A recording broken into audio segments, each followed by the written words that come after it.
one more step, and I'll have isolated the virus of the common cold, laryngitis hackibus.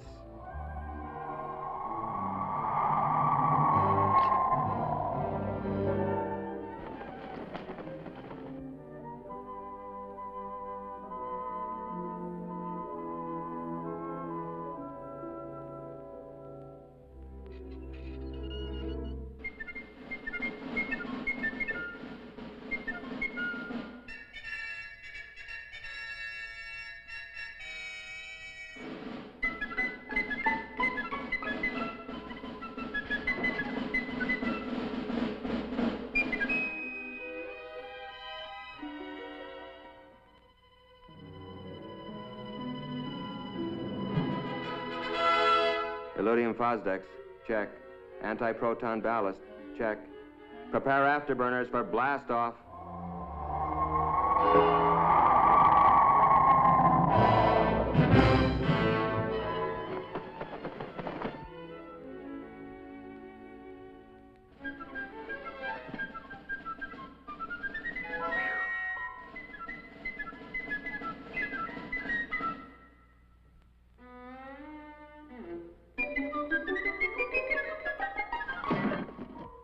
My biggest problem in this job is how to keep from disturbing the parents and getting them in a tizzy.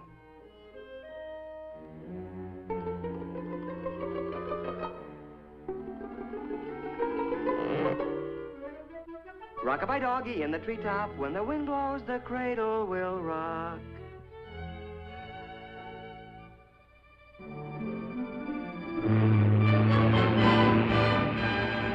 And so, after answering the $64 million question correctly, I decided to take a few trips around the world.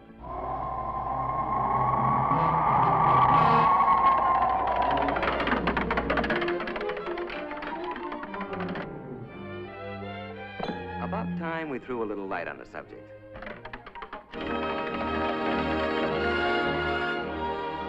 First thing you gotta do is get their attention. Comfy? Have I got your attention? Okay, let's straighten out a few facts about you and the Army. Now then. Excuse me just a minute. Rock-a-bye doggy in the treetop, when the wind blows, the cradle will rock. You know, Ralphie, it's a funny thing, but every high school senior I've ever known thinks that when he gets into the service, all his buddies will look like a bunch of lower Slobodians. Of course, there's always one exception. You. Actually, they're going to be pretty much like the guys you're graduating with. Just plain old characters like Roy Robinson from Jefferson High in Portland, Oregon, Don Osgood from Page, Nebraska, Pete Willoughby, Los Angeles State College, Dick Martin from St. Peter's High in Worcester, Worcester, Massachusetts. Oh, well.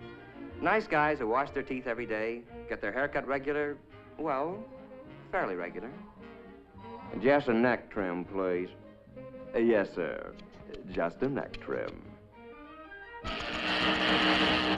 Well, what do you know? There was a human being under that pelt after all.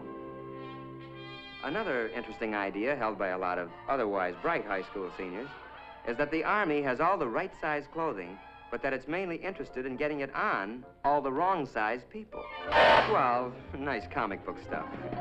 But actually, the Army's no more interested in putting you into the wrong-sized uniform than your football coach would be. And for the same reasons. It's not necessary, it's inefficient, and it's just plain sloppy.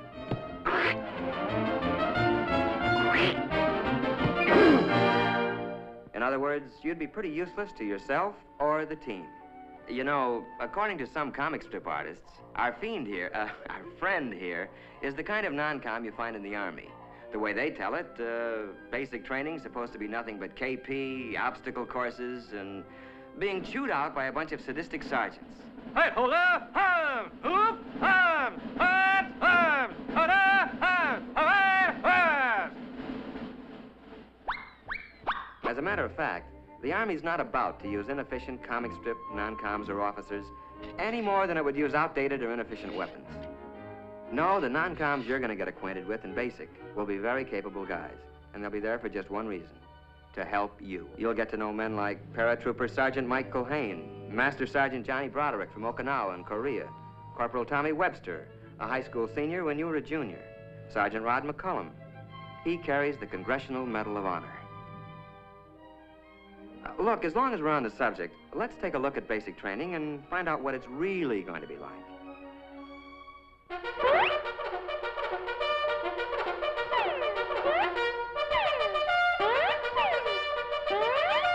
Well, you're going to learn a few things at basic. Useful things, like how to handle weapons safely and effectively. And at 700 yards, I let him have it. You're taught to use a compass, how to read a map. Very impressive stuff later to the girl of your dreams. You'll learn how to pitch a camp and how to give first aid. The sort of knowledge that other, people will respect someday. You're also going to develop muscles that'll be useful later. Some you didn't even know you had. But then, it's not a bad idea to keep in shape for recreation, like boxing, football, skiing, and other, sports.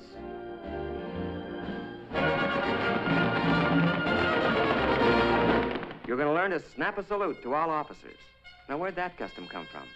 Well, the way I heard it, the only way one knight could recognize another knight under those cast-iron tuxedos was to lift his visor.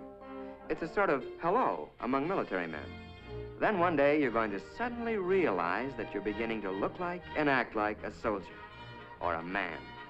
And you'll be surprised to find that you're very proud to be serving your country in the United States Army. A short intermission. Rock-a-bye doggy in the treetop. When the wind blows, the cradle will rock. Okay, basics finished. Now what? Well, according to some comic strips, more endless months of KP, policing some forgotten post, and learning how to artistically goof off. But mainly, the rest of your Army career is supposed to be spent doing anything you're most unfit for. Humorous stuff, no doubt, but not good sense. Actually, the Army wants to send you where you'll be most useful and where you can serve the best. Where this will be is determined to a great extent by those interviews and aptitude tests you took in your first days as a recruit. So the chances are that... But wait, just a minute. Maybe you'd like to know before you start how you're going to spend your Army career. Maybe you'd like to choose the training you want and not leave it up to chance. If so, then the Army has a special deal you'll want to hear about. It's called Reserved for You. And in it, you pick the job training you want before you enlist. The Army then reserves that position in the world's finest technical schools until you complete basic training. And now, let's go back to those dreams of yours. How about laboratory work in the medical field?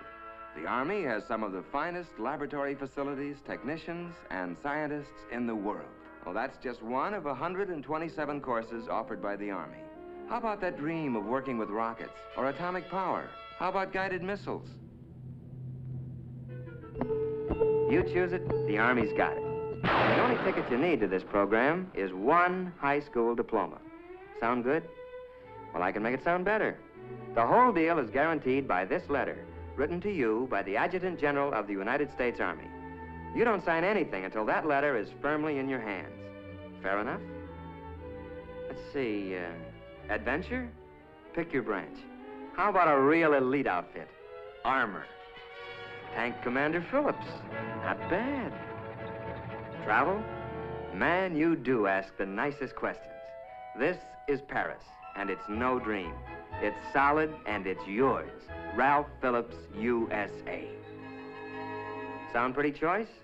Your local recruiter can fill in all the details. Today, if you like. But remember that you're going to look a lot bigger to the Army with that high school diploma under your arm.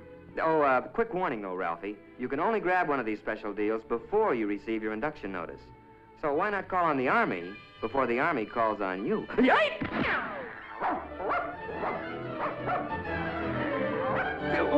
What's the matter with you? You gone nuts or something?